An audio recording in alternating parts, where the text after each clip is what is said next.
નમસ્તે મિત્રો, જય શ્રી કૃષ્ણ, જય શ્રી રામ. મારું નામ છે હાર્દિક ગોસ્વામી. અને મિત્રો કેમ છો મારા વાલા? મજામાં છો ને? મારું નામ છે પૂનમ ગોસ્વામી. અને અમે તમને આજે બતાવવાના છીએ મારા ગામની પૂરી રૂટ કરાઈને અમારા આખું શહેર બતાવીશું તમને. અને અમારા શહેરનો પહેલો વ્લોગ અમે પ્રસ્તુત કરવા જઈ રહ્યા છીએ. જરૂર મિત્રો, ટેકુંદી બન્યા રહેજો મારા વાલા. મિત્રો ચલો અમે બહાર નીકળી જઈશું સોસાયટીની બહાર હવે. તો અને હવે મારા વાલા બ્લોગમાં બન્યા રહેજો આગળ. અને હવે અમે તમને આગળ અમે અમારી સિટીની શેર કરાવીશું, જે અંત સુધી જોજો. તમને અમારો બ્લોગ જરૂર ગમશે. તો મિત્રો, આ છે દેવોનું મોસાળ સિદ્ધપુર, માતૃગયા તીર્થ.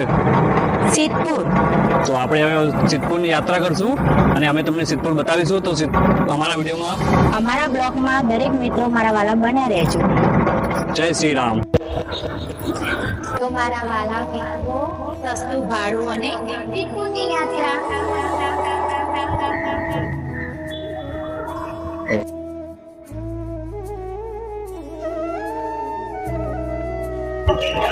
જેમ કાશીમાં મુખ્ય દેવતા શ્રી કાશી વિશ્વનાથ મહાદેવ છે, એમ મિની કાશી ગણાતા અમારા સિદ્ધપુરના મુખ્ય દેવતા શ્રી ગોવિંદ માધવ રાયજીનું મંદિર છે, જેનું મંદિર અમે તમને બતાવીશું અને શ્રી ગોવિંદ માધવ રાયજીના દર્શન કરાવીશું. તો અમારા જોડે બન્યા રહો. અને ગોવિંદ માધવજી અમારા સિદ્ધપુરના ગામધણી પણ છે, જેમને ગામધણી કહેવામાં આવે છે.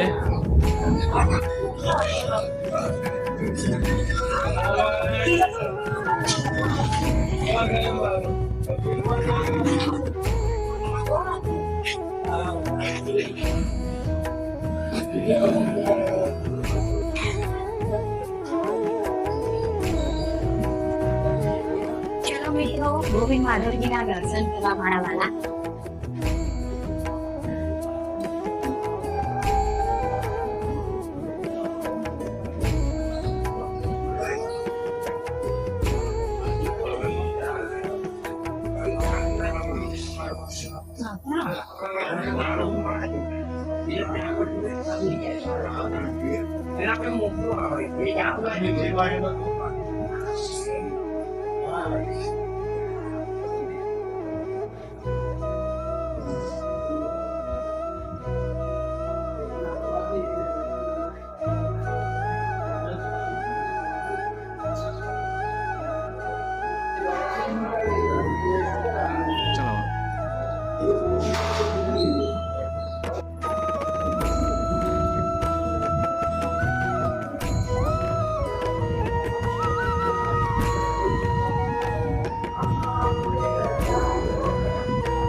પ્રતિમા છે શ્રી માધવરાયજીની, જેમની પ્રતિમા સરસ્વતી કિનારે માધવપાડે મળેલી હતી અને અમારા સિદ્ધપુરના નગરક્ષેત્ર દ્વારા જેમનું પ્રાણ પ્રતિષ્ઠા કરીને અહીંયા પ્રાણ પ્રતિષ્ઠા કરવામાં આવી છે.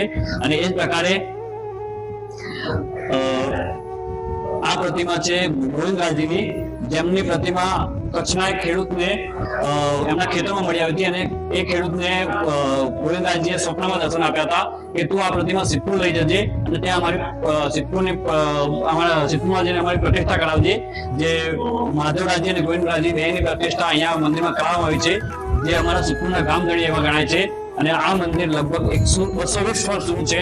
200 વર્ષ જૂનું આ અમારું મંદિર છે, જે અમારા સિદ્ધપુરનું મુખ્ય રાધાધિરાજ ગણાય છે એવા ગોવિંદ માધવજી અને માધવરાયજીની અષાઢી બીજના દિવસે રથયાત્રા પણ નીકળે છે સિદ્ધપુરમાં.